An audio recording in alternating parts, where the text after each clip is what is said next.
L'histoire du shopping a commencé il y a très longtemps. Nos ancêtres utilisaient l'échange, le troc. Cela s'appliquait à la fois aux biens et aux services. Le commerce de détail a commencé à se développer après l'apparition de personnes qui en ont fait leur principale occupation.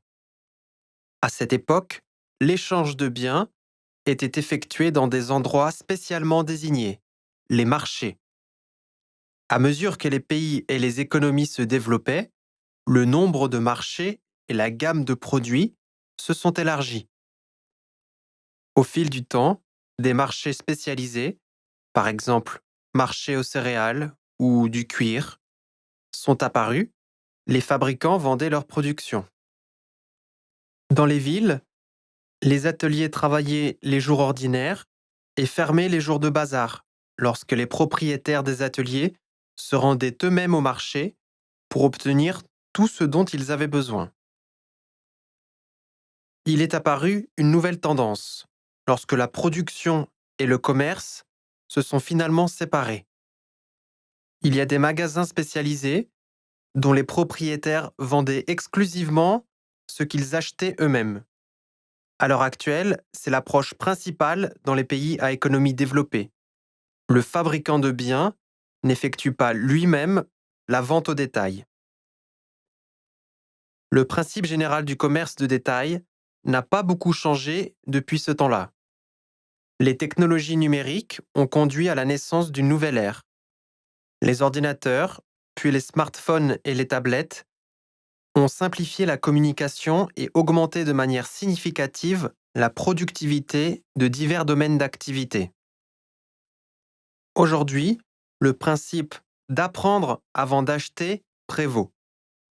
Afin de prendre une décision d'achat finale, l'utilisateur étudie les revues, les avis, examine les guides de l'application, etc. En général, il est toujours difficile pour une personne de décider d'un achat. Et si auparavant la décision était prise sur le conseil de consultants, sur les recommandations de parents et d'amis, maintenant, le processus d'étude de l'article avant l'achat passe par la toile. Ainsi, selon Google, plus de 40% des utilisateurs accèdent à la plateforme YouTube pour en savoir plus sur le produit avant de l'acheter. Avant la démocratisation d'Internet et des appareils mobiles, les gens comptaient sur les médias, les critiques professionnelles et le prétendu bouche à oreille. Aujourd'hui, le comportement des utilisateurs est beaucoup plus complexe et la vidéo joue un rôle particulier dans la prise de décision des gens. Par exemple, une cliente du secteur des cosmétiques dit qu'elle aime regarder des vidéos avec des critiques de produits et non pas lire des publications, car elle ne peut pas apprécier les vraies couleurs lors de la lecture. La personne qui envisage d'acheter une voiture regardera la vidéo car elle souhaite voir comment le modèle passe les tests de collision et connaître l'opinion des analystes à ce sujet. À propos, Internet est allé plus loin en remplaçant même l'achat par une vidéo. Cela est prouvé par les clips Acheter avec moi dont la popularité augmente.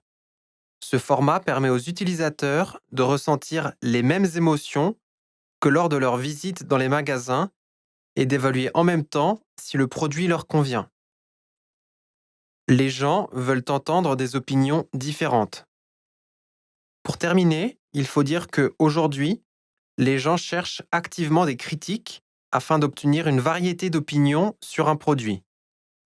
Il est important pour une personne de voir comment un produit est utilisé dans différentes conditions pour obtenir une image complète des actions avant de l'acheter.